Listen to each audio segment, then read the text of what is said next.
যাই গিয়ে দেখে আসি মানুষের ভিতরে সেই মনুষ্যত্ব আছে কিনা। ভাই আমি অনেকদিন ধরে কিছু খাই না, আমাকে কিছু খেতে দিবেন? এই বেটা ফকির টকির কইতে আইছো সর। আরেকজনের কাছে গিয়ে দেখি, ভাই আমি অনেকদিন ধরে কিছু খাই না, আমাকে কিছু খেতে দেন। আরে বেটা তোর জন্য কি খাবার নিয়ে বসে আছি? এই ফকিরনি গুলো কইতে গেছে সর। হাই রে দুনিয়া, এখানে তো জুলুম আর অত্যাচার চলতেছে। আরে আজান দিয়া দিছে, আগে গিয়ে নামাজটা পড়ে আসি, তারপরে এসে কাজটা করছি।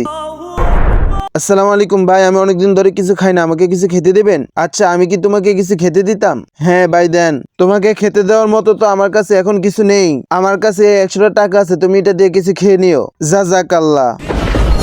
আরে আপনি কে? ভয় পাওয়ার কোনো কারণ নাই, তোর মন মানসিকতা দেখে আমি খুব খুশি হয়েছি। এই টাকাগুলো তুই রাখ। এতগুলো টাকা দিয়ে আমি কি করব? টাকাগুলো তুই রাখ, আমি তোর মন মানসিকতা দেখে এই টাকাগুলো তোর দিলাম। হ্যাঁ, কখনো কোনো অসহায়কে অবহেলা করবেন না। ভিডিওটি ভালো লাগলে লাইক কমেন্ট শেয়ার করে দিও।